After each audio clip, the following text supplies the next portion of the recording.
Hello friends, வணக்கம் and welcome back to க்ரோட்டிக்ஸ் மோன். இன்னைக்கு நம்ம எந்த மூவியோட ரிவ்யூ பார்க்க போறோம்னு கேட்டீங்கன்னா, சாவி. இந்த ரிவ்யூக்குள்ள போறதுக்கு முன்னாடி நம்மளோட சேனல் சப்ஸ்கிரைப் பண்ணி வீடியோக்கு லைக் போடுங்க, ஃப்ரெண்ட்ஸ்க்கு ஷேர் பண்ணி சப்போர்ட் பண்ணிங்க. நம்புற வாங்க வீடியோக்குள்ள போலாம். சாவி 2024ல பாலிவுட்ல ரிலீஸ் ஆயிருக்க ஒரு கிரைம் த்ரில்லர் டிராமா மூவி. இந்த மூவில திவ்யா கௌஷல், அனில் கபூர்னு ஏகப்பட்ட பேர் நடிச்சிருக்காங்க. ஷார்டனோட ஒன் லைன் ஸ்டோரி என்னன்னு கேட்டீங்கன்னா, லண்டன்ல நம்ம கதையோட ஹீரோயின் குடும்பத்தோட நார்மலா ஒரு லைஃப் லீட் பண்ணிட்டு இருக்காங்க.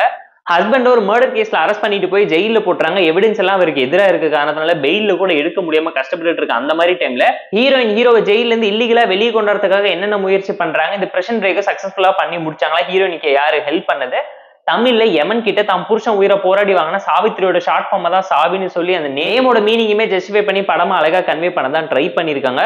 அண்ட் ஹாலிவுட்ல ரிலீஸ் ஆன பிரஷன் பிரேக்கர் சீரிஸ், அதுக்கப்புறம் நெக்ஸ்ட் 3 டேஸ்ங்கிற மூவிஸை பார்த்து லைட்டா இன்ஸ்பயர் பண்ணிருக்காங்கிறது அப்பட்டமா தெரியும்.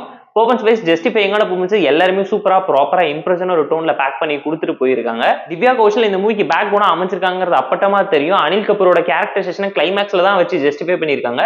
ஸ்டோரி வைஸ் ஒரு நல்ல கண்டென்ட் உள்ள டிராமான்னு தான் சொல்லுவேன். Screen by narration and execution இம்பாக்ட்ஃபுல்லா ப்ராப்பரா எஃபெக்டிவான ஒரு டோன்ல இருந்ததுனாலதான் வாட்சபிளா இருந்துச்சு. நிறைய ஹாலிவுட் மூவிஸை இன்ஸ்பயர் பண்ணியிருந்தாலும் நேட்டிவிட்டிக்கு ஏற்ற மாதிரி நிறைய விஷயத்தை ஆல்டர் பண்ணி பட்டிட்டிங்கரிங் பார்த்து தான் பிரசென்ட் பண்ணியிருக்காங்க. டெக்னிக்கலா சவுண்டான மூவி, பேக்ரவுண்ட் ஸ்கோரிங், சினிமாட்டோகிராஃபி சொல்லி எழுதி பார்த்து ப்ராப்பரா நீட்டா பிளேஸ் பண்ணி பேக் பண்ணி பிரசென்ட் பண்ணியிருந்தாங்க. இதுவுமே ஒரு ஸ்லோபன் த்ரில்லர் டிராமா தான். ஷார்ட் அண்ட் ஸ்வீட்டா 2 மணி நேரத்துக்குள்ள இருக்கனால வாட்சபிள் தான் நான் உங்களுக்கு சஜஸ்ட் பண்றேன். கேரக்டரைசேஷன், கிளைமேக்ஸ், சப் ஸ்டோரிஸ்ல இருக்கக்கூடிய ப்ராப்ளம், அதை இவங்க எப்படி ஐடென்டிஃபை பண்றாங்க. ஸ்கிரீன் பிளேயோட ஃபர்ஸ்ட் ஆஃப் டீசென்ட் வாட்சா நீட்டா இருந்துச்சு. செகண்ட் ஆஃப் ஆவரேஜா தான் இருந்துச்சு. கிளைமேக்ஸ் சூப்பரா இருந்ததுனால வாட்சபிள் தான் நான் உங்களுக்கு சஜஸ்ட் பண்றேன்.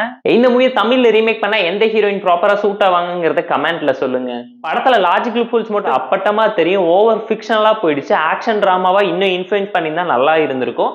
போர் அடிச்சா டைம் இருந்தா பார்த்து என்ஜாய் பண்ற மாதிரியான எபோவ் ஆவரேஜான ஒரு கிரைம் த்ரில்லர் டிராமா மூவி தான் இந்த சாவி. இந்த மூவிக்கு நம்ம தரக்கூடிய ரேட்டிங் எவ்வளவுன்னு கேட்டீங்கன்னா 6.8 out of 10.